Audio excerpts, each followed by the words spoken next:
The metal was cold in my hand, familiar grooves worn smooth from 20 years of turning. I pushed the key into the lock, twisted, and it stopped halfway, like a throat closing up. I tried again, harder this time, my wristband from Methodist Hospital still biting into my skin. Nothing, just the hollow click of failure. Before we continue, please subscribe to the channel and tell me where you're listening from. That's when I saw it. A black keypad bolted where my old brass deadbolt had been, numbers blinking blue against the November dusk. My house, my front porch, but not my lock. Try Monday, Rosa whispered from across the street, her voice carrying like a secret. She clutched her grocery bags tight. They changed it Monday. My chest tightened. Monday I'd been lying under fluorescent lights, IV drip in my arm, listening to machines beep as morphine clouded the edges of pain. Before I could answer, the door opened. And there he was. Colonel Hargrove, my old commander. His posture hadn't bent with age, his stare still cut like desert sun. He extended his hand the way he used to after drills, his tone brisk, clipped, military. "We closed yesterday," he said. "Congratulations on your transition." Transition. Like I was a soldier being rotated home, not a father locked out of his own house. He gripped my hand firm and steady, while the ground shifted under me. For a second, my mind flickered. Sand, heat. Hargrove's voice in 2004 thundering over the roar of Humvees. Soldier orders aren't for questioning. Move. The same cadence now echoing in the quiet of my own front porch. Behind him, my living room glowed warm. My sofa, my framed metals, the quilt my late wife had stitched. All there, all visible, but already belonging to someone else. And my children, nowhere. I stumbled backward, clutching the useless key. The plastic wristband slid down my wrist. Methodist Hospital still printed in purple ink. My body still carried the smell of antiseptic, the echo of monitors. "Where are my kids?" I asked, voice scraping raw. Hargrove tilted his head, a half smile, the same condescending curve I remembered from the desert. "Paperwork sits clear," he said. "Your children handled it efficiently." Efficiently. I didn't argue. Not yet. I walked down the steps, each one heavier than the last, and sat on the curb. My house loomed behind me, windows glowing like eyes that refused to recognize me. Rosa crossed the street, setting her groceries down beside me. She spoke low, as if the porch itself might be wired. "They were here all week, Callum. Monday, a locksmith. Tuesday, movers. Wednesday, men in suits with clipboards." Mason smiled at me, waved like nothing was wrong. "Tara," she didn't set to look up. Her words fell like stones. My eyes lifted to the porch. For a heartbeat, it wasn't contractors I saw. It was Tara, age 9, crouched with chalk in her hand, drawing crooked suns and stick figures on the steps. Her little voice calling, "Daddy, don't step on it yet. It's not done." That same porch, now scrubbed clean by strangers. I pulled my phone out, thumb trembling over the screen. Mason Tepp's last text to me was from November 10th. "Don't fetch worry, Dad. Focus on getting better. We still handle everything at home." Everything. They had handled everything? I pressed my forehead to my palm, the hospital band sliding down to the bone. "How much?" I asked Rosa, though I didn't know if I wanted the answer. "$279," she said, eyes darting toward the porch. I heard one of the men say it while signing papers. $279,000. My house, my retirement, my late wife's garden, sold off like clearance stock. And the buyer, Colonel Hargrove. The man who once decided when I slept, when I ate, when I marched into fire. Now he owned the walls that had sheltered me after combat. I stood, tucking the useless key into my jacket pocket. "You gonna fight?" Rosa asked. Her question hung between us like smoke. I didn't answer. Not yet, but I slipped the key deeper into my pocket, metal pressing against my thigh like a wound and a weapon both.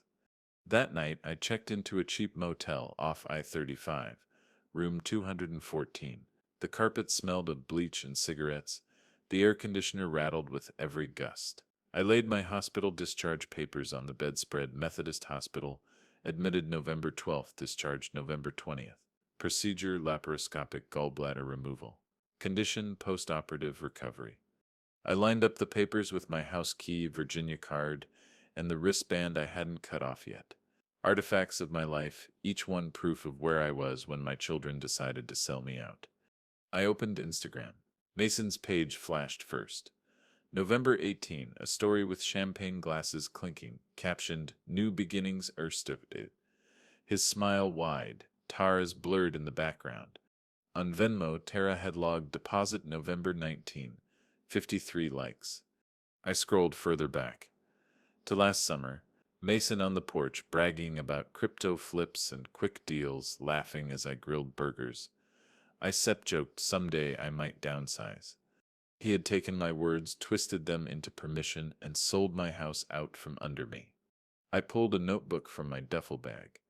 The same kind I carried through deployments. Black cover, ruled pages. On the first line I wrote in block letters, LEDGR. Underneath I wrote, No of 12, 20 Methodist Hospital, wristband, discharge papers. November 18th, lock changed, Rosa witness. November 19th, sale closed, $279,000, Rosa overheard. November 20th, Colonel Hargrove handshake, 1700 HRS. The numbers steadied me. Dates, receipts, locks, lies, every wound, every betrayal, set down in ink. The motel AC rattled on. I closed my ledger, pressed the useless key into the crease, and shut my eyes. Tomorrow I would find out just how far my children had gone, and whether Colonel Hargrove still thought he commanded me. But tonight I slept in exile. Exile from my own home. Exile from the children I'd raised. Exile that carried a name, a date, and a price tag. 279. The number throbbed like a wound, but I already knew it would also become my weapon. Room 214 hummed like a tired lung.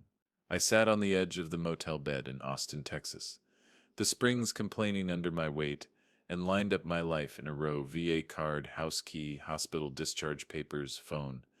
The air smelled like bleach and old rain. I opened my ledger to a fresh page and wrote the date in block letters, November 21st. The phone was a portal and a mirror.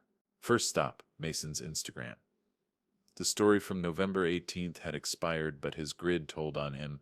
Bottles of Corbel lined like trophies, a caption that read, No risk, no reward. In the second slide, Tara was half turned away, sunlight bleaching the side of her face, a smile that didn't reach her eyes. I tapped his bio, a link to something called MK Property Partners, a free Wix site with a template footer that still said 2023. The About section claimed Family First Real Estate Solutions. I read that line twice and swallowed a bitter laugh. Venmo, next. Tara's feed wasn't locked. On November 19th at 3:42 p.m., she'd posted a sparkle emoji and the word deposit, only lowercase, as if shrinking the guilt would shrink the facts. 2 comments. Yales from a college friend and from Mason, told you sis were. I took a screenshot and dragged it into a folder I named House Evidence. I underlined the timestamp in my ledger, then set the pen down and let my hands rest flat on the motel bed as if pressing on a wound. I called Mason. He picked up on the fourth ring, sounding winded and eager, the way he sounded when he wanted money for travel baseball at 12. Where are my house keys? I said. No preamble, no mercy. A pause. The faint sound of traffic. We changed the locks. New owner required it. ITSIP's standard. New owner. I let the words sit in my mouth like pennies. ITSIP's a good thing, he said quickly. You said you might downsize. Remember, we got a great price. You can get a condo, you know, maintenance free. You sold my house while I was under anesthesia. That SEPs you were. Dad, come on. You were going to be out for a few hours. We couldn't keep waiting. This deal had a clock on it. What clock? Assignment period, he said, voice pitching higher into jargon he only recently learned. The buyer needed to close by the 19th. It was now or never. We did it for you. For me, I said, and pictured the blinking blue keypad in Hargrove Sips's hand, firm and dry. An LLC, he said. You know, standard. I don't set remember the name. You remember when your mother taught you to look people in the eye when you lied? He went quiet. You always make me the villain. You did that yourself. My voice didn't shred or shake. I surprised myself with how even it came. Tell your sister to pick up the phone. He exhaled. She sips, processing. Don't sips, make this worse. He hung up before I could. I stared at the phone. Then I dialed Tara, straight to voicemail. Her recorded greeting was from college, cheerful, breathy, a voice from a world where the worst thing was a missed exam and not a stolen home. I spoke after the tone. Hi, baby. It's Dad. I istam at a motel off I-35, room 214. I stam okay. Your drawings used to cover our porch steps, do you remember? Crooked sons and stick people. You called me so I wouldn't step on them. I stem not stepping on anything right now. I stem just waiting for you to call me back. I ended the call and lowered the phone into my lap like it weighed something. Outside the window, the night was a smear of taillights. Inside, the ledger waited. I started walking the week backward. November 12th, 20, Methodist Hospital. I wrote the exact time of the operation from my discharge summary. November 13th, 11:10 a.m., 1:58 p.m. I underlined it, then wrote who had access to my wallet. A nurse had sealed my ID in a plastic valuables bag. Tara had signed it out on November 13th at 4:20 p.m. to take my insurance card to billing. I remembered that detail in a sudden flash. Her tidy signature, her saying, "I'll be right back, Daddy." I wrote it down. Tara's signature, billing. Facts first, feelings later. I opened my bank app. The checking account ending in 4,421 showed no new debits from me during the hospital week that tracked.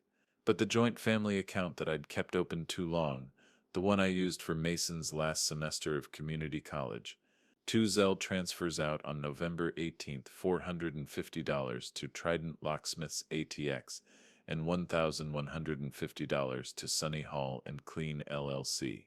Memo line on the second trash plus photos. My hand clenched around the phone until the plastic creaked.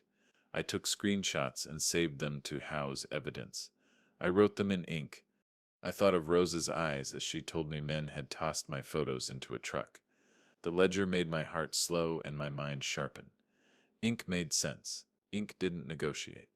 At 8:52 p.m., I walked down to the motel's ice machine, the corridor humming, doors closed, televisions murmuring behind cheap wood. On the way back, I saw a contractor's van in the parking lot. Sunny Hall and Clean, black font on a white magnet, a phone number with a 512 area code. I took a photo and emailed it to myself with the subject line, "Van, confirm Rosa's note." I added a line in the ledger, "Photo, Sunny Hall and Clean Van, 8:53 p.m." and circled it.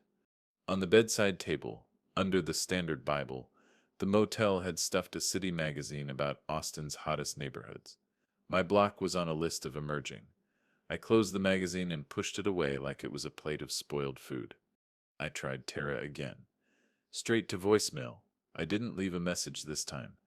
At 9:15 p.m., my phone buzzed with a notification, an email to my old address, the one connected to the house utility bills, City of Austin Utilities Service Transfer Confirmation. The email was dated November 19th at 10:06 a.m. I opened it. The service for my address had been transferred to Klein Holdings LLC. My breath snagged. There it was, the name I didn't know yet but would soon know too well. Klein.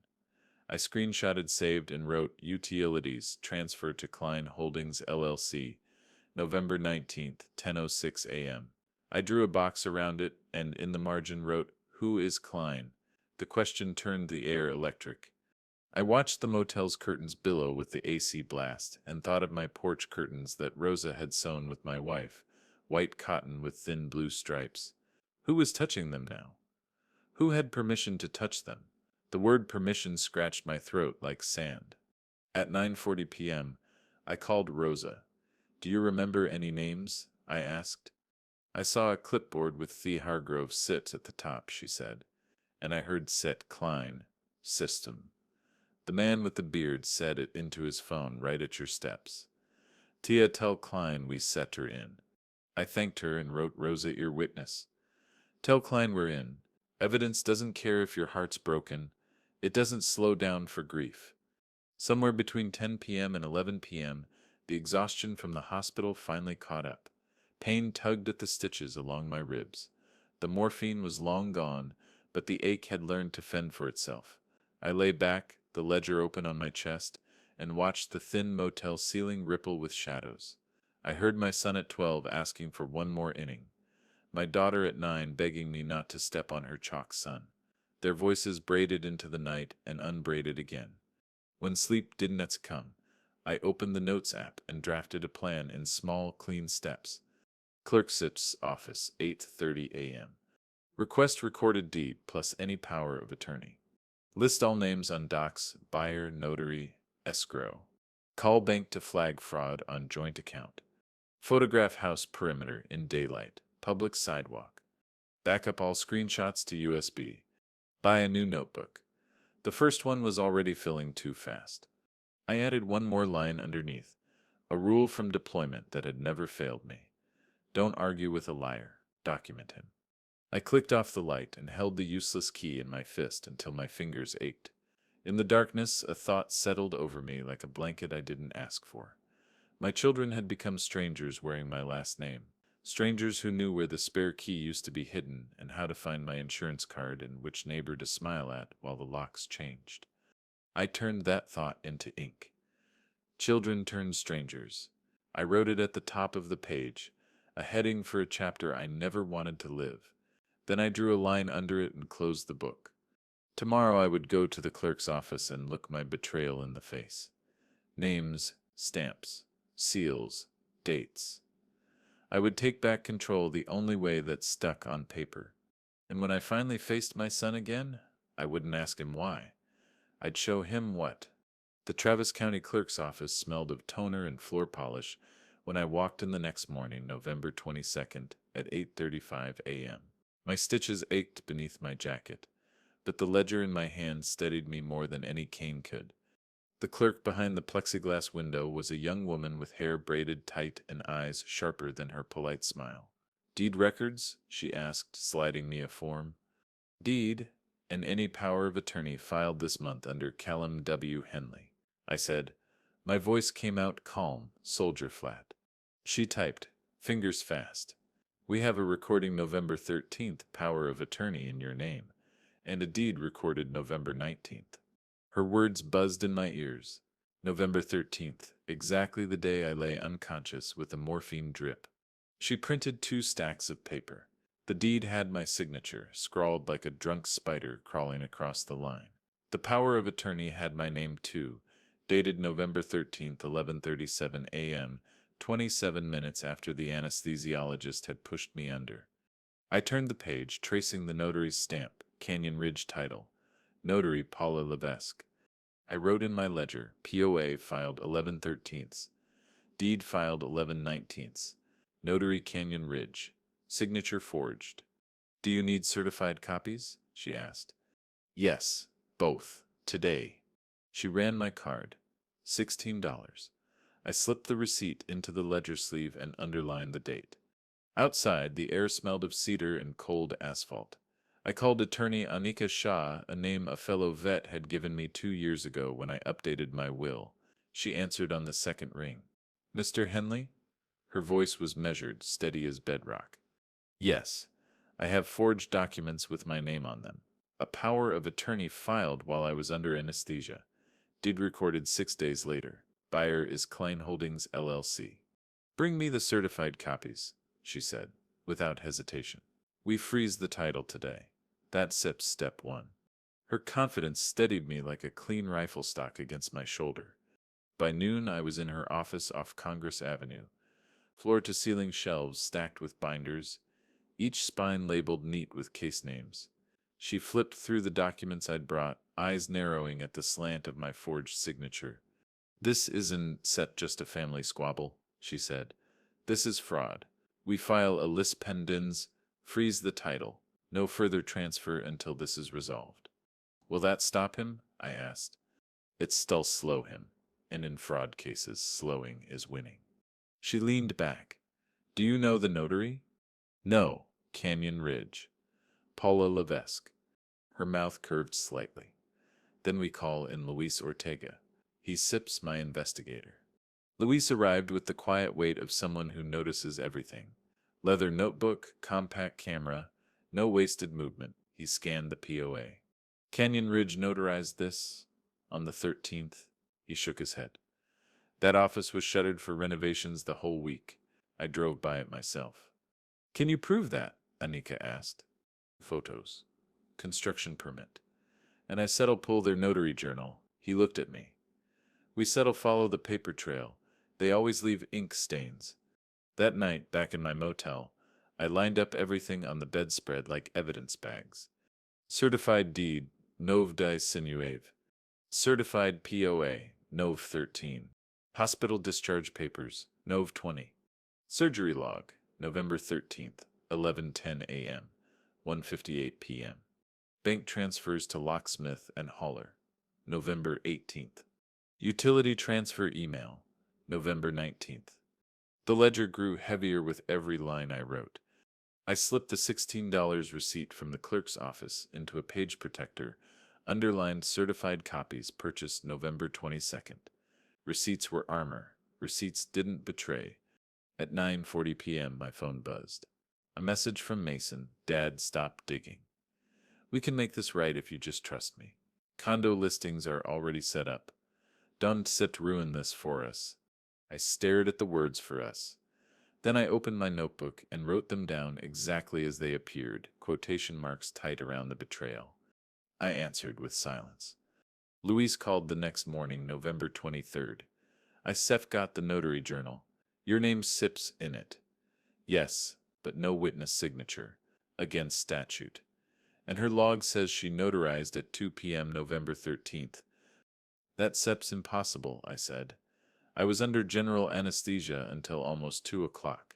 Exactly, Luis replied. We still subpoena the anesthesiology record, time-stamped. I wrote it in the ledger notary log.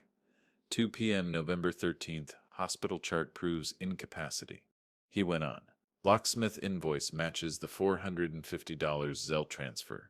Date November 18th. Company truck seen by Rosa. Howler invoice matches $1,150 transfer. Contractors lined up like dominoes. They thought nobody would check. In the stillness of the motel, I laid the forged POA flat on the table and studied my fake signature.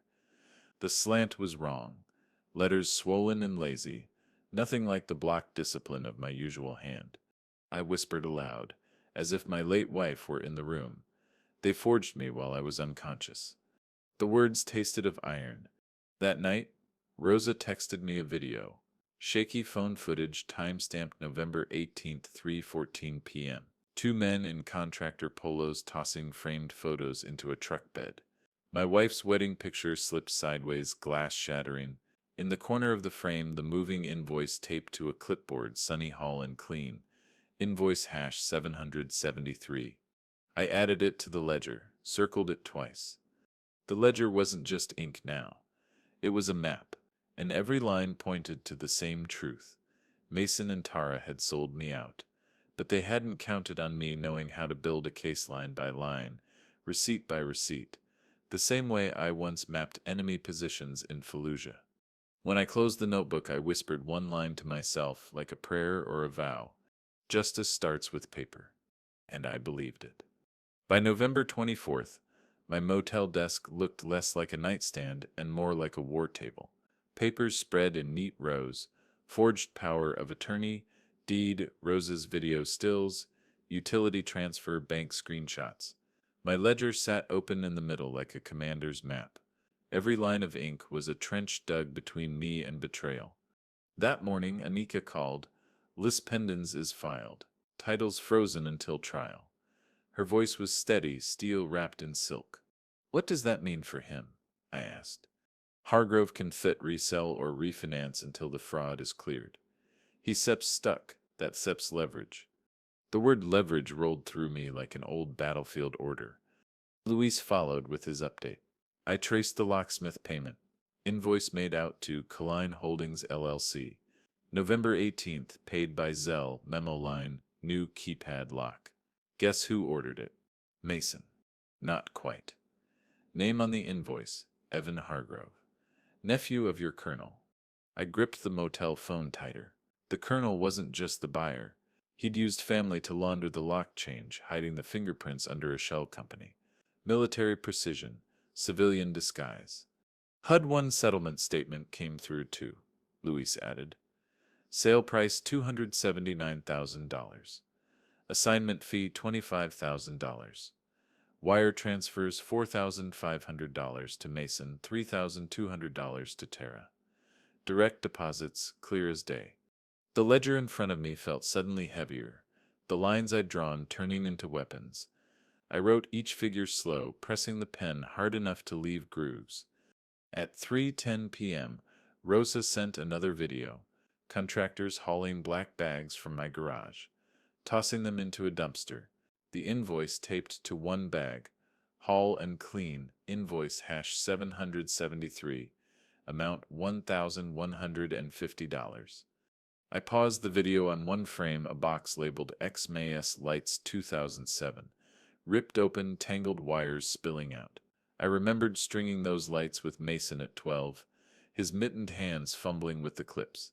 Now he'd sold the memory for $1,150. I wrote it in the ledger, November 18th. Haul and clean invoice #773, $1,150. Boxed memories trashed. That night I sat under the motel lamp and thought about the ledger itself. In Iraq, ledgers weren't journals. They were maps of rations, ammo, patrol schedules. Miss one line and men went hungry. Or worse. Now this ledger was my battlefield. Mason's greed was the insurgent. Tara's silence the collateral damage. Hargrove the commander who thought he still had the right to give me orders. I closed my eyes and whispered to the ceiling. Every number is a wound, but every wound is also a weapon. The next morning, November 25th, I drove past my house slow, staying on the public road. Contractors worked in the yard, tossing soil bags, repainting trim. Rosa's car idled 2 houses down. She lowered her phone as I passed. She texted me later. I filmed him again. Colonel Sepstis SUV parked out front, 9 a.m. sharp. He just sat there watching. I wrote in the ledger, November 25th. Hargrove SUV observed by Rosa, 9 a.m. Surveillance. Back at Anika's office, she spread the HUD-1 across the table. Lines of numbers, transfers, signatures. She tapped one finger at the $25,000 assignment fee. This is where the fraud lives, she said. Klein Holdings bought at a discount, then immediately reassigned to Hargrove for profit. They carved the equity like a carcass. Your kids pocketed side payments. She handed me a stapled packet. We subpoena escrow for full wire confirmations. Luis is pulling locksmith and hauler receipts to tie them directly to Klein Holdings. The more we link your children's sits names, the harder their lawyer will breathe. Her words were clean, surgical. I nodded, though my chest ached. That evening I replayed Rosa's contractor video. My wife's photo, my son's childhood box, my daughter's chalk-stained sneakers, all gone. I paused on one frame, a contractor holding my army duffel, dragging it across the driveway. Inside that duffel had been every receipt from my deployments, every stub I'd kept to remind myself that service was measured, documented, real. Gone now, or so Mason thought. But the ledger on my desk was already heavier than any duffel. At 8:27 p.m., Tara finally texted, "Dad, I don't know how to explain. Mason said it was temporary. I thought you knew." I a stump sorry. I stared at the screen until the words blurred. Sorry, the smallest word, offered too late. I didn't answer. Instead, I opened my notebook and wrote November 25th.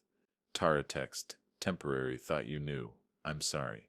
Evidence of knowledge plus guilt. I underlined it twice, then shut the book. That night, lying on the thin motel mattress, I thought of the phrase Rosa had whispered. They changed it Monday.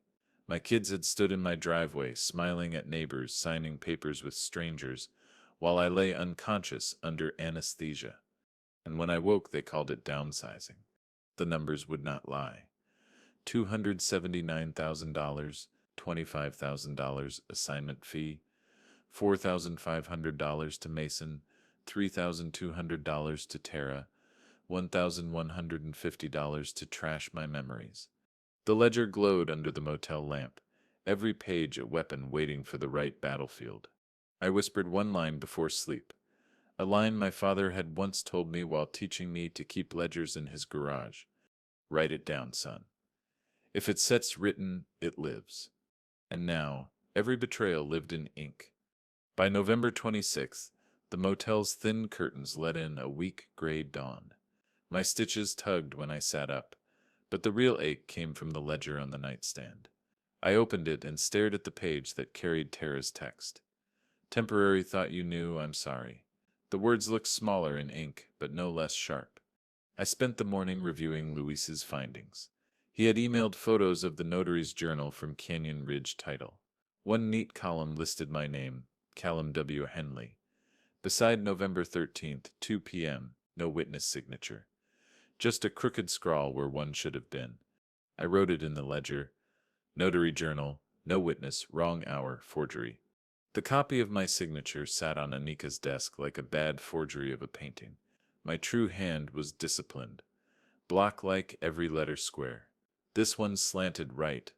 Bloated loops like a high schooler imitating cursive. Anika slid the paper across her polished desk. Mr. Henley, this doesn't set even pass a casual eye test. Add hospital records showing incapacity, and it becomes iron. She leaned back, crossing her arms. But fraud doesn't set just need proving. It needs a story. The judge must see betrayal, not just sloppy ink. That sets where you come in. Her words pressed heavy. I was used to being a soldier, not a storyteller. But here I was, fighting with words, receipts, and records. Luis Eftis' next call came that evening. Got UPS security footage, he said, his voice flat, efficient. The Canyon Ridge office was closed for renovations November 13th. Cameras outside show locked doors, no staff. Paula Levesque couldn't have notarized anything at 2 p.m. I pinched the phone tighter. So she signed a logbook she wasn't set even present for. She signed it after the fact, or someone else used her stamp. Either way, we caught the lie. I wrote UPS footage, Canyon Ridge closed November 13th, notary stamp invalid. But Luis wasn't sit done. I dug into Mason Sip's social media footprint, found a video clip Facebook Live from November 13th, charity fundraiser, downtown Austin, and guess who was on stage? Paula Levesque, speaking into a microphone at 2:15 p.m. The image of my forged signature shimmered in my head.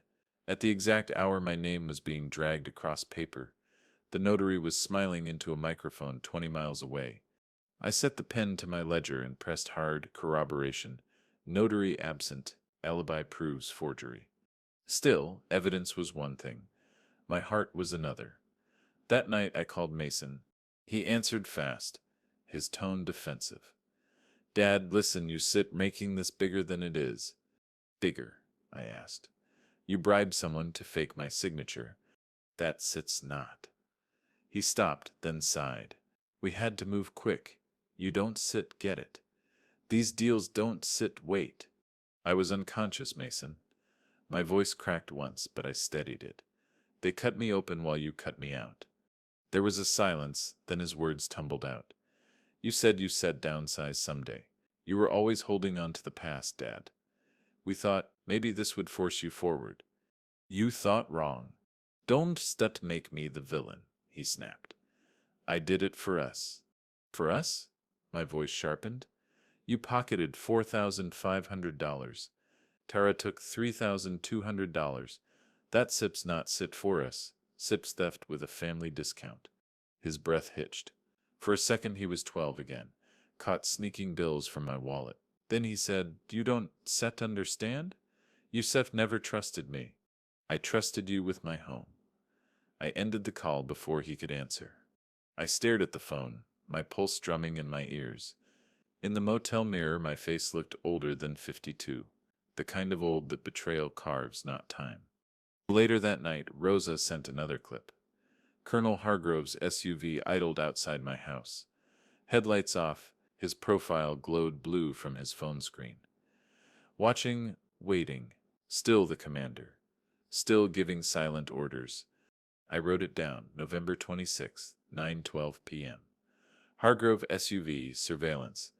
The hardest betrayal wasn't Mason's greed, though. It was Tara's silence. I replayed her text again. Temporary, thought you knew. She had been there. She had seen the forged papers slide across the table. She had chosen not to look up when Rosa waved. I imagined her sitting at the closing office, pen hovering, guilt swelling in her throat. The silence she kept that day was the silence between us now. I wrote Tara, silent witness. November 19th closing. Complicity. Ink didn't forgive. The motel air conditioner rattled on. I pulled out the forged POA one last time before bed. My fake signature stared back at me. I thought of my wife Sep's voice years ago as she taught Tara how to sign her name on a birthday card. Don't Sept rush it, honey. Your name is your promise. Now my name had been rushed, warped, weaponized. My promise shattered in blue ink. I pressed my pen to the ledger and wrote a final line for the night. They forged me. They broke the promise of my name. Then I closed the book. I slept badly. Dreams filled with chalk drawings smeared away by rain, orders barked in the desert. My children's faces blurred like the ink of my stolen signature. Morning would bring subpoenas, affidavits, hearings, but tonight I carried one truth like a stone in my chest. Mason hadn't just betrayed me. He had bribed the world into believing I didn't exist. And Tara had let him. By November 29th, the courthouse air was cold, humming with fluorescent lights. My stitches tugged beneath my shirt as I sat beside Annika in the pre-hearing chamber. Across the aisle sat Colonel Hargrove, back straight, chin high, uniform swapped for a pressed gray suit that still looked like a battlefield dress. His lawyer, a polished man with wire-rimmed glasses, spoke first. This is a family misunderstanding. Mr. Hindley Sip's children acted with his implied consent. There's Sip's no fraud here, only miscommunication. Anika didn't flinch. She slid a file across the table, her voice clear. Good faith requires good facts. We have neither here. She opened the file. Photos spilled out, the forged POA dated November 13th, notarized at the exact time my medical chart showed I was under anesthesia. The notary's journal with no witness. UPS surveillance of Canyon Ridge locked shut. And finally, a freeze frame of the Facebook fundraiser with Paula Levesque speaking into a microphone at 2:15 p.m., the same hour she supposedly stamped my name. The room shifted. Even Hargrove Siftis' jaw tightened. The judge set the tone quickly. Evidence suggests incapacity and forgery. Title remains frozen until trial. His gavel struck sharp as rifle fire. Hargrove didn't blink. He never did, not in Iraq and not here. His gaze slid across the room until it landed on me. It was the same look he given me in 2004, outside Fallujah, when he ordered me into a Humvee already leaking oil. Back then his stare meant obey. Now it meant yield. But I wasn't a soldier anymore. That night, back in motel room 214, I picked up the phone and called Mason. He answered on the second ring, his voice a cocktail of guilt and defiance. Dad, you don't have to drag this out. You forged my name. You don't understand. You signed away my house. You gave my commander the keys to my life. His silence crackled. Then his tone softened, almost pleading. You always talked about downsizing. Remember, I thought, this way you be taken care of. You pocketed $4,500, I said flatly. The silence stretched. Finally he said, I wanted to help Tara. She needed money for her car. We thought, his voice cracked. We thought you forgive us if it meant we were finally independent. You call this independence? Selling my home while I was under morphine? That's Sip's theft, Mason, not freedom. Dad. But I ended the call. I placed the phone on the motel nightstand, my hand shaking only slightly. In my chest a hollow ache grew, heavier than stitches. Around 10 p.m., Rosa texted me another video. Hargrove's SUV idled outside my house again, Headlights dark, profile lit by the blue glow of his phone. Watching, commanding. Still the Colonel. I wrote in the ledger, November 29th, 10:04 p.m. Hargrove SUV, Rosa witness. Surveillance pattern. The next day, Annika and Luis met me at her office. Luis spread fresh findings on the table: escrow documents, wire confirmations, utility transfer emails. Everything runs through Klein Holdings, Luis said. But Evan Hargrove, your Colonel Sip's nephew, signed the locksmith invoice personally. It's Sip's a shell, but sloppy. Dinka nodded. We've got enough for injunction. Fraud, incapacity, conspiracy. The judge won this, ignore this. Then she looked at me. But that's not just evidence. You still need to face them in court, both your children, the Colonel. You still need to speak your truth.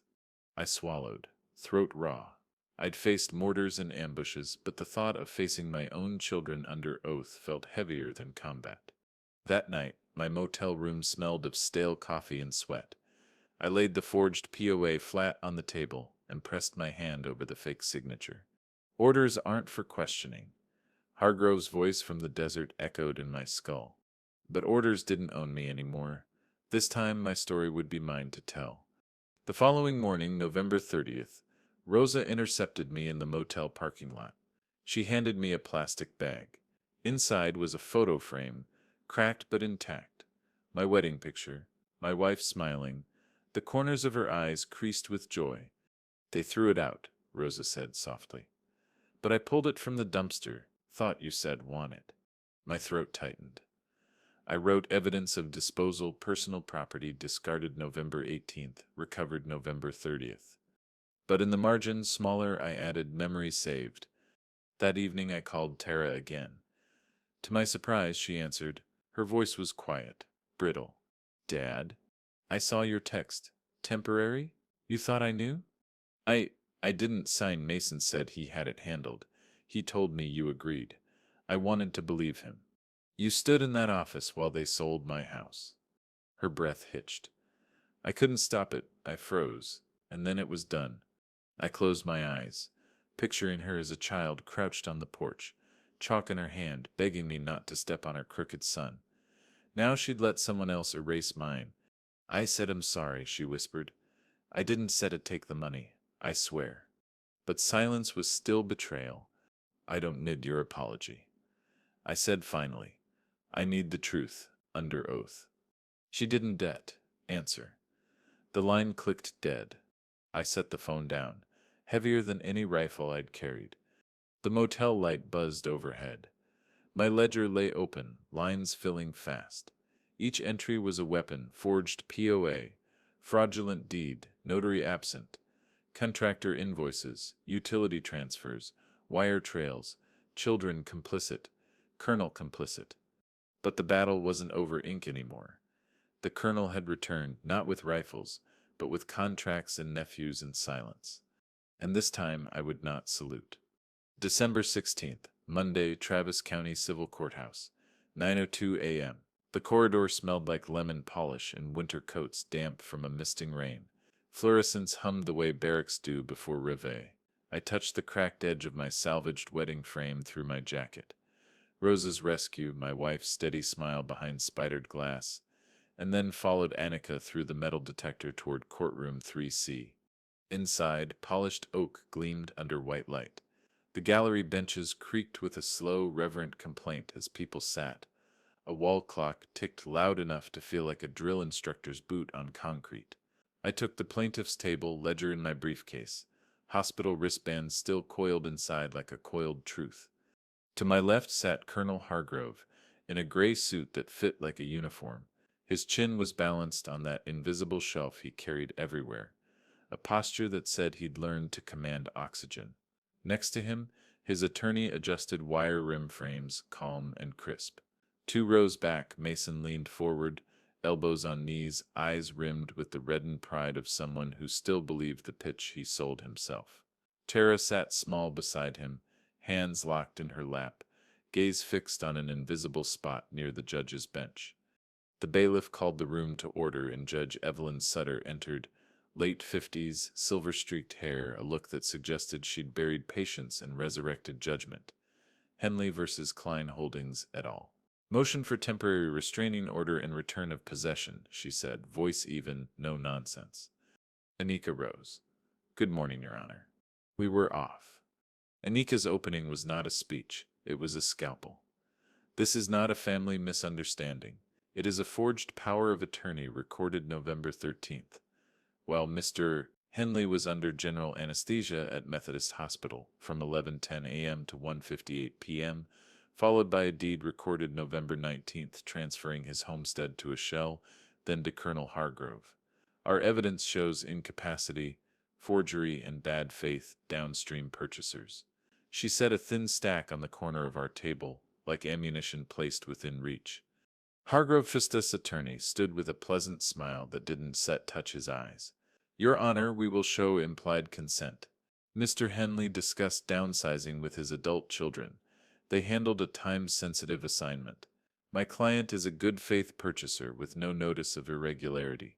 The judge nodded once. Let's see the proof. Anika began the march. Exhibit by exhibit. She let the paper testify. Exhibit a certified POA, November 13th. She held it up without theatrics. Notice the hour 2 p.m. in the notary journal. She gestured, and I slid forward the certified anesthesiology record. Mr. Henley was sedated, morphine drip, incapacitated through that hour.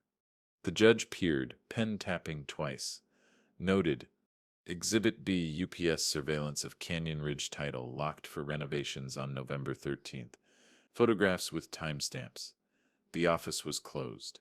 No notarial acts could lawfully occur inside. Exhibit C, a still from Facebook Live. Notary Paula Levesque at a fundraiser at 2:15 p.m. Corroboration of absence, Your Honor. I felt the room's temperature change. Not colder, exactly. Clearer. The judge's pen stopped tapping. Exhibit D, the HUD one. Sale at $279,000. A $25,000 assignment fee skimmed by the intermediary. Wire confirmations $4,500 to Mason Henley, $3,200 to Tara Henley within 48 hours. Utility transfer to Klein Holdings LLC logged November 19th, 10:06 a.m. As she spoke, Anika slid each document forward like rungs on a ladder. The truth was climbing. Hargrove sepsis attorney rose.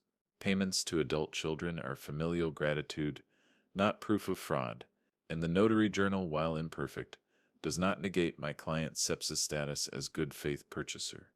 Good faith requires good facts. Anika said, voice silk over steel, we are not done. She called Luis Ortega first. He took the stand with the easy posture of someone who owns his gaze. Under oath he moved with economy. I obtained Canyon Ridge's notary journal, Mr. Henley's entry list 2 p.m. without a witness. Against statute, I also personally photographed the office closed for renovations that day, corroborated by a city permit. Additionally, the notary appears at a fundraiser per a live video stamp at the same hour. Chain of custody for these images, the judge asked. Maintained, Luis replied. Original metadata preserved. Cross-examination tried to rattle him. Mr. Ortega, you are paid by Miss Shaw Sepp's firm, correct? I am paid to tell the truth, he said. The truth is cheaper when you write it down the first time. A small ripple of restrained smiles moved through the gallery. The judge's mouth twitched, almost a reaction, then steadied. Next, Anika called Rosa. She walked like a person who hated being looked at and did it anyway. She swore in Spanish, hands clasped. Miss Alvarez, Anika said gently. On November 18th, what did you see at Mr. Henley Sepp's house? Locksmith, she said. 2 men, they put a keypad, blue light. Her hands mimed the rectangle. They throw pictures into a truck, video. Invoice on the clipboard, Sunny Hall and Clean, #773, and I see a black SUV. The colonel sits. Phone light on his face, he watches. Her eyes flicked to Hargrove only once. He didn't return the look. Cross tried to make her unsure. From across the street you could make out an invoice number. She nodded. I zoomed. I am not. how you say, careless. The courtroom held its breath. Rosa lifted her chin. I know what I saw. The judge nodded. Miss Alvarez is credible. Hargrove's attorney pivoted to his story. He called Evan Hargrove, the nephew behind Klein Holdings. Neat beard, expensive shoes that squeaked softly on wood. We purchased distressed properties, he said. We were told Mr. Henley wished to downsize quickly. The children were authorized. We changed the lock for security. Who authorized the lock change? Anika asked on cross. The seller, he said. Then faltered. I received instructions from Mason. From Mason. Anika repeated. Not from the legal owner. He swallowed. He said he had authority. Did you verify the power of attorney? We saw papers. Did you verify where and when they were notarized? He stared at his hands. No. The sound of the clock became louder. Or maybe it was just my pulse catching its rhythm. Then came the twist. Anika had telegraphed in our prep, but I hadn't felt in my bones until the witness took the stand. A substitute notary, a woman in a plain navy blouse, wedding band dull with age. She took the oath and sat, hands folded, eyes steady but frightened of themselves. Please state your name for the record. Maribel Cortez. Miss Cortez, do you know Notary Paula Levesque? Yes. I sometimes cover her desk, running copies, answering phones. Were you in the office on November 13th? She swallowed. No. The office was closed for renovations. But Paula asked me later to help finish some logs. She said it was routine, that a signing had happened off-site. Anika let the silence do the work. Then, did you personally witness any signature by Callum W. Henley? No. Did anyone present a physical driver's SIPS license belonging to Mr. Henley? Her eyes flickered to the gallery, then back. No, it was a photocopy. Mason Henley brought it. He said his dad was recovering and couldn't come in. Her voice shrank. He gave me $100 to stamp the page because Paula wasn't sent back yet. He said it was urgent. The air sharpened. It felt like the first cold lungful when you step from a tent into desert dawn. Anika's voice didn't crow. It lowered. Did you stamp a document without the signer present? Yes, a whisper. I am sorry. Hargrove Sip's attorney leapt up. Objection, credibility, self-incrimination. Overruled, Judge Sutter said. The witness has admitted to misconduct.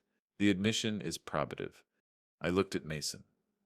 The color drained from his face in slow degrees like sand sliding from a broken hourglass. Tara stared at her hands so hard I thought she might split her fingers into pages and disappear between them. Anika set the final exhibit down.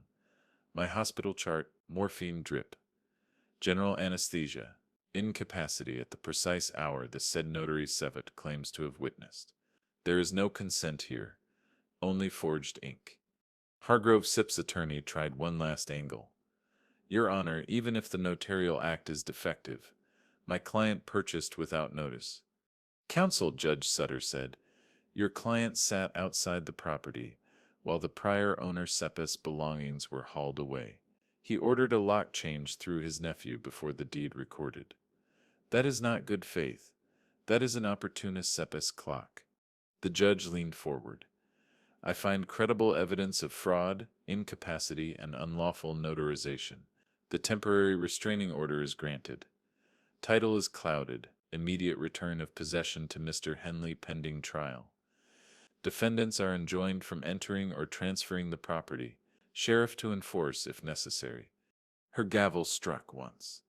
The sound rang like a salute, like steel on steel, like a command answered. For a heartbeat, no one moved. Hargrove's jaw did not slacken, but something behind his eyes, some quiet certainty stepped back and closed the door. He stood, adjusted his cuffs as if he could straighten the day into obedience, and left without looking at me. Orders had finally met a boundary. Mason's voice cut the quiet small for the first time in years. Dad, it dangled there, a rope tossed from a sinking skiff. I didn't take it, not today. Tara didn't speak at all, but as she stood, a folded paper slipped from her hand, crayon drawings faded. A chalk sun captured on printer paper from a decade ago. She bent to pick it up and hesitated. Then she left it on the bench. Anika gathered our exhibits with a surgeon sip's calm. We stir not done, she said softly. This was possession. Title will follow. Damages too. I nodded. My hands trembled once and then steadied as I closed my briefcase. The cracked wedding frame pressed its familiar corner against my ribs when I stood. It felt like a promise being returned in pieces you could glue back together. Out in the corridor, the lemon polish smelled brighter. Luis clapped my shoulder. A single heavy tap. Paper wins, he said. Paper wins, I repeated, and the words didn't taste like revenge. They tasted like oxygen. By 2:10 p.m., I stood on the sidewalk beneath my live oaks. The winter sun was thin but honest. A sheriff's cruiser idled at the curb. The deputy nodded at me and at the order in his hand like both were the same kind of authority. The blue keypad glared from my door, numbers winking, defiant and dumb. I lifted the neutral key from the court envelope.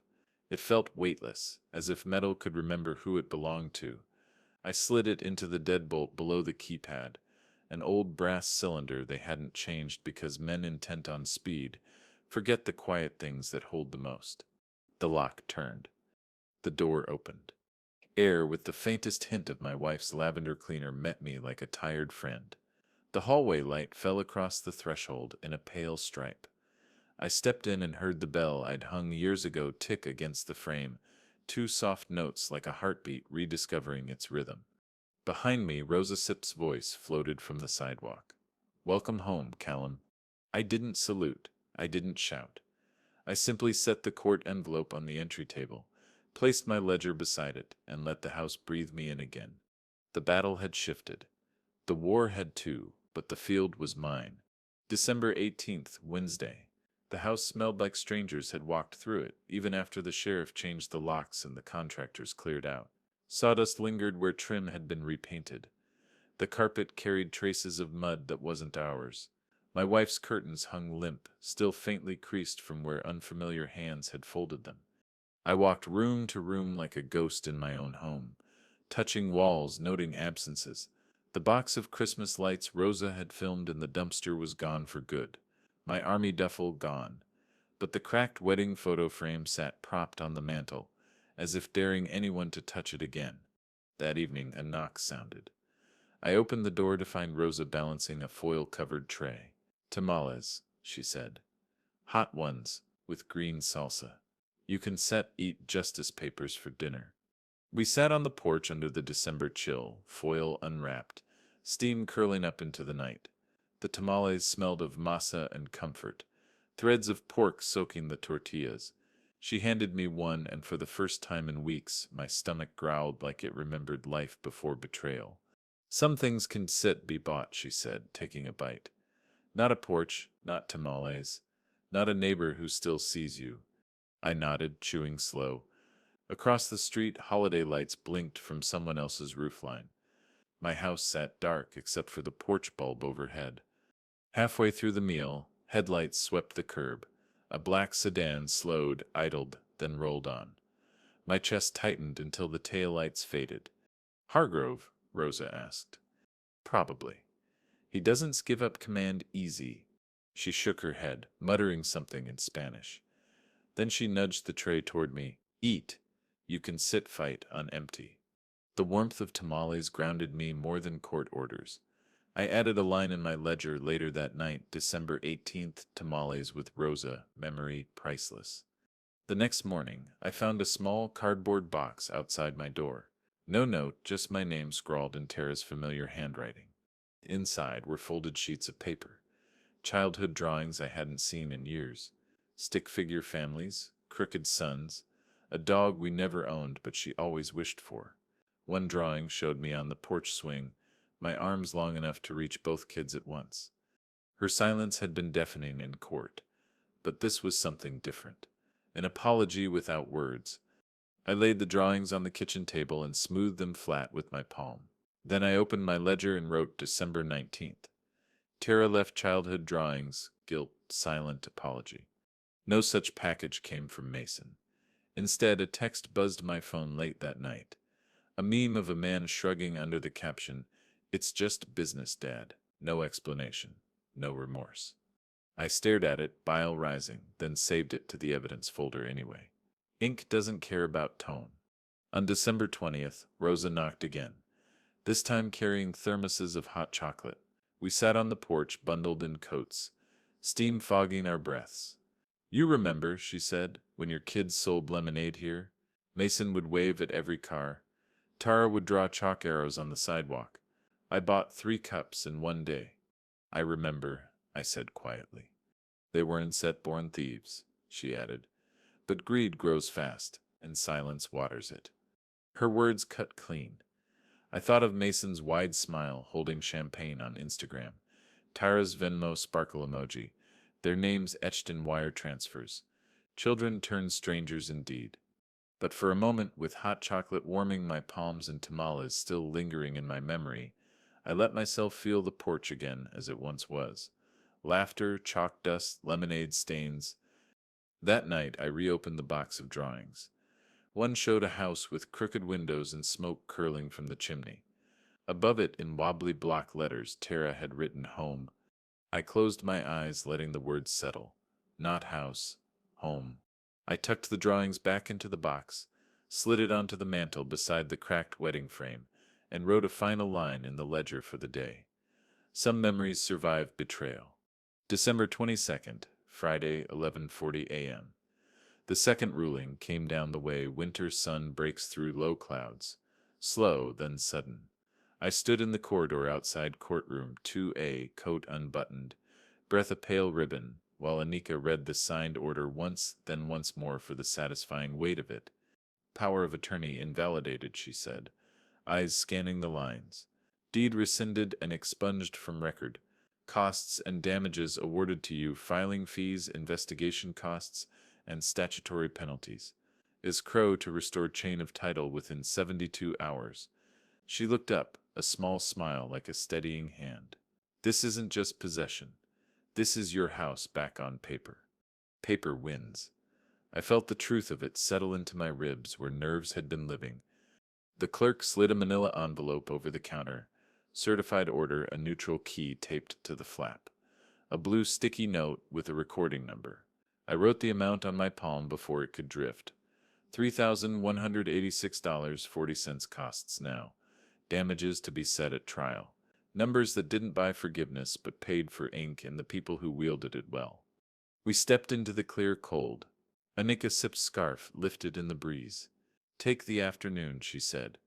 "Let the house breathe. We set all handle the filings." Luis, waiting by the curb, tapped the roof of my truck with 2 knuckles. "Drive home, Sergeant," he said. And the old title didn't hurt anymore. Under my live oaks, the light had that thin December honesty again. The brass cylinder I'd rescued with the sheriff's order turned smooth under the neutral key. When the bolt slid, the house exhaled, my house like a tired friend loosening a belt after a long shift. Inside, the air still held faint sawdust and a whisper of lavender cleaner. The cracked wedding frame watched from the mantel. The box of Tara's drawings waited in a square of sun on the table. I set the court envelope beside the ledger. The house made noises I knew, heater kicking on, wood sighing. It felt like a chest learning its rhythm after a long, panicked sprint. At 3:02 p.m., tires whispered on curb gravel. 2 doors opened in the street. I knew the cadence before I saw them. The quick, defensive clip of Mason trying to get ahead of a consequence. The small, hesitant step of Tara trying not to disturb one. I met them outside, beneath the oaks whose roots had lifted the sidewalk an inch. Trip hazard I kept meaning to fix. Mason shoved his hands into a jacket that looked more expensive than sense. His jaw worked like he had a speech jammed behind his teeth. Tara hugged her arms across her chest, eyes bright and rimmed. "Dad," Mason started, voice pitched too calm. We heard, "Congratulations, I guess." This got complicated. I let the word die between us. "Complicated as a stubborn jar lid," I said. "This was theft." He flinched, but pushed on. "We can still fix it together. I've got a broker who says..." "No." I raised a hand. "No brokers, no fee deals, Cispit no more quick anything." He tried to laugh, and it came out thin. You start being dramatic. You sold my house while I was under anesthesia. I said, voice even like reciting a range command. You changed my lock before the deed recorded. You pocketed $4,500. You told a notary to stamp a photocopy and handed her 100 in cash. That's not drama. That's ink. His face colored. Okay, mistakes were made, but we said our family. Behind him, Tara found her voice. Daddy, it came out small, a sound from a decade ago squeezing through a grown woman Sip's throat. I know, I said. Thank you. Her eyes filled. She looked at the porch steps like maybe the chalk would reappear if she stared hard enough. I didn't take the money, she said, shaking her head fast, as if speed could make it purer. I froze. I believed him when he said you knew. I wanted to believe him. Wind moved the oak leaves. They sounded like quiet applause or quiet warning. I couldn't decide. I said not a judge, I said. But a judge signed something today. I held up the envelope just enough for its edge to catch the winter light. POA invalid. Deed rescinded. Costs and damages to me. That Seps the court Seps part. I touched my chest. Here's Seps mine. I looked at Mason. You didn't lose me. You gave me away. The line landed like a small gavel. He blinked fast. That Seps not fair. It's accurate, I said. Fair is a decision. Accurate is a document. Tara Sip's shoulders shook once. She swallowed. What happens now? Now I change the locks you thought you owned, I said. Now I put my father Sip's dog tags back where coffee goes. Now I pay Annika and Luis, and we go to trial on damages when the calendar says that's time. Now I make tamales with Rosa on the porch, and I listen to quiet noises that belong to me. Mason shoved his hands deeper, then yanked them out, then shoved them in again. A boy in a man Sip's jacket. So that Sips it? You stir cutting us off? I am setting a boundary, I said. That's what adults do when children turn strangers and try to sell them a story instead of an apology. I said sorry, he snapped. No, I said gently. You sent a meme. Tara looked up. I am sorry, she whispered. Not as defense, as truth. I nodded once. Then tell that truth under oath when Anika asks. Tell it in a room where it sticks. Mason scoffed. You Stutch really going to drag this through court? Think about the headlines. Your old commander. I have, I said. And I said thought about the porch where my daughter drew sons, and the ledger where I wrote down the cost of my own dignity. Headlines don't live here. Truth does. He stared at me like he was measuring a doorway he used to race through and was now finding too narrow. You always loved paper more than people, he said finally. I held his gaze. Paper records what people choose. He looked away first. We still talked to Anika. It sounded like surrender and rehearsal mashed together. He touched Tara Sip's elbow. Come on. Tara didn't move yet. Can I see inside? She asked. Eyes flicking to the door, the windows, the porch swing. Not today, I said, and it hurt to say it. There are locks to change and rooms to breathe out. Call Anika. Tell the whole truth, then we shall see what time does with us. She nodded, tears holding fast, not falling. Okay. They left with their steps out of sync, like a song gone wrong. Their car pulled away. The quiet they left behind didn't echo. It settled. Rosa appeared at her mailbox, as if called by a bell only neighbors can hear. She didn't wave, she just stood there, arms folded, making herself available without making me perform gratitude. It was a kind of love most people don't notice, the kind that guards a perimeter. I went inside and got to work. The locksmith arrived at 4:25 p.m. South Austin Lock and Key receipt hash 11,492, $186.75. The drill's whine skated through bone, then stopped with a click as smooth as an oath. I taped the receipt into the ledger on a fresh page and wrote December 22nd. Deed rescinded. New deadbolts installed. House breathing. At 5:07 p.m. I took my father's dog tags from the drawer where fear had kept them and hung them on the small hook above the coffee maker. When they touched the tile, they made a quiet sound, metal on memory, that filled the kitchen more than any speech could. I brewed a cup, stood at the sink, and watched the oaks go black against a slate sky. Somewhere in that gray, a life continued that would not require me to salute to eat, or to ask permission to unlock my own door. I opened the court envelope once more, traced the judge's signature with a finger, ink, not vengeance. Boundary. The house breathed again. So did I. December 23rd, Saturday. The locksmith's drill had left behind a fine dust of brass shavings. I swept them into a paper towel and dropped them into the trash, but a few glittered stubbornly on the floorboards, catching sunlight like crumbs of a battle finished. The new deadbolt clicked with the confidence of fresh steel. I tested it twice, 3 times, then let the bolt sit flush and final.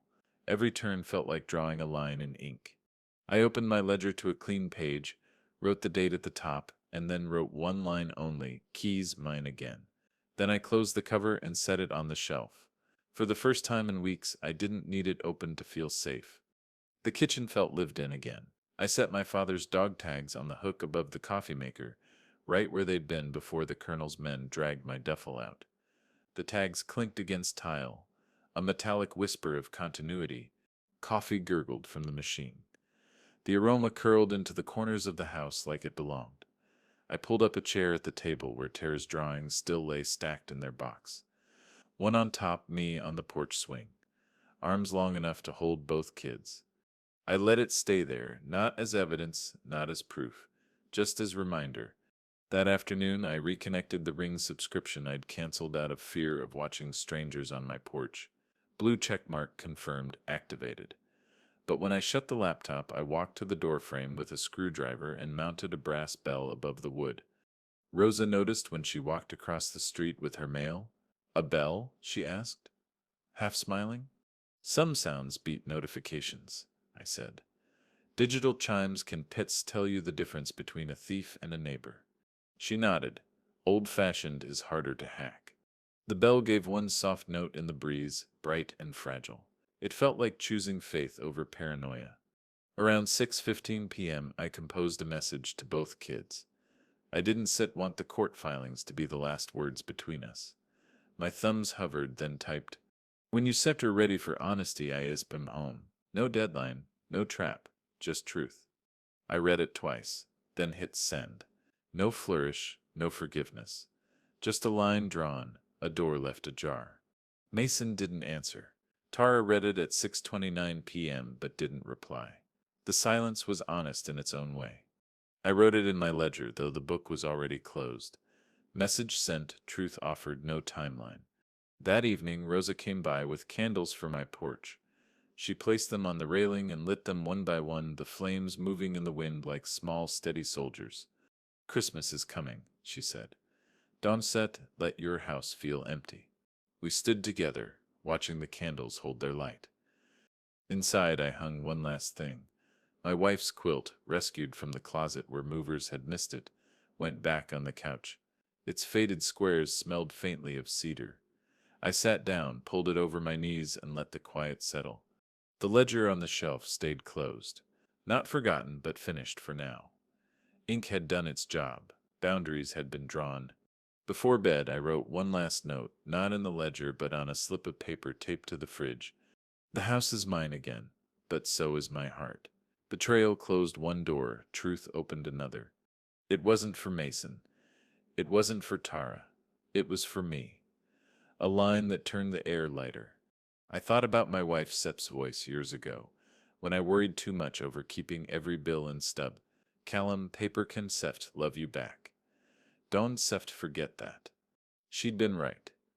But this paper, these court orders, receipts, affidavits, hadn't tried to love me. They'd protected me long enough for me to love myself again. As I turned off the lights, the brass bell chimed softly in the night wind. I let it be the last sound I heard. The ledger was closed. My heart, not quite, but opening. January 7th, Tuesday. The courthouse mailed its follow-up packet, receipts stamped, costs allocated, names inked permanent. A cover letter from escrow apologized for the irregularity of transfer in bureaucratic tones that tried too hard to sound neutral. I pinned it to the corkboard in the kitchen, proof that paper once bent could still be straightened.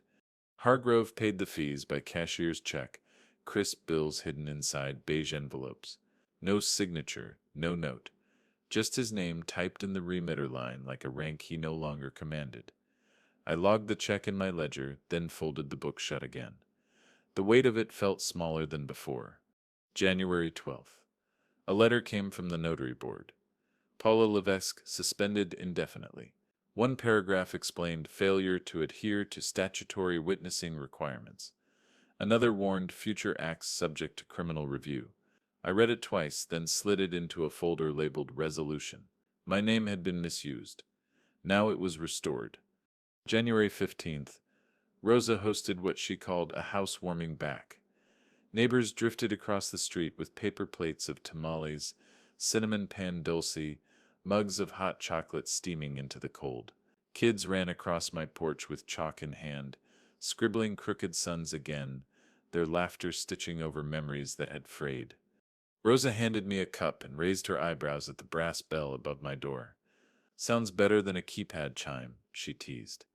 I tugged the string gently. The bell rang bright and light, metal carrying further than electronics ever could. For a moment the sound felt like forgiveness, even if forgiveness hadn't fully arrived. January 20th. Iskro mailed me a final envelope, the deed rescinded and re-recorded. My name stood alone, owner once more. No Klein Holdings, no Colonel's shadow, just Callum W. Henley. I traced the letters with my thumb until the ink smudged faintly. That night I wrote a letter to Mason I never mailed. A son should build homes, not sell them out from under his father. I will not chase you. Truth finds its own clock. I tucked it into the ledger's back cover. A record not for courts, but for conscience. To Tara, I wrote another. This one I left on her voicemail. Words simple. Your drawings are on the mantel. When you're ready, come see them. She didn't call back, but she didn't block me either. Silence, but not absence. By the end of January, the house had softened again. Curtains smelled of detergent, not strangers. The floor creaked with familiar rhythms. I could sit on the porch, tamale in hand, without flinching at passing headlights. The ledger remained closed on the shelf. Beside it, the cracked wedding frame leaned like an old sentinel. On top of the mantel, Tara's chalk suns stared back at me in faded crayon. They hadn't healed the wound, but they had covered it enough to keep the cold out.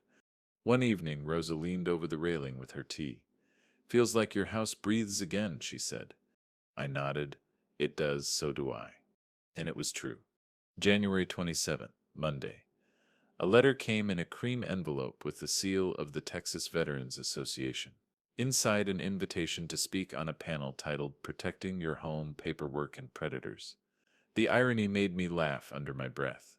Once I'd taken orders from colonels, now I was being asked to give them in sentences measured by ink instead of rank. The event was held at a downtown Austin community center, auditorium seats lined with veterans in denim, some in dress caps, some leaning heavy on canes. The air smelled of brewed coffee and shoe polish. When they called my name, I carried a thin folder instead of a weapon. Inside, copies of the forged POA, the rescinded deed, the court order restoring possession. Not to wave like flags, but to remind myself that stories land harder when anchored by evidence. I walked to the podium. The microphone hummed. A low murmur of greetings quieted until I could hear the fluorescent buzz overhead. I never thought my battlefield would be a notary SIPS stamp, I began.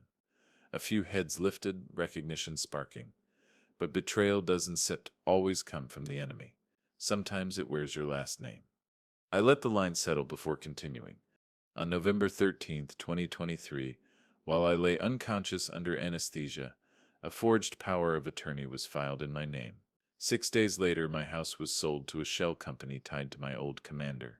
By the time I got out of the hospital, my key didn't fit.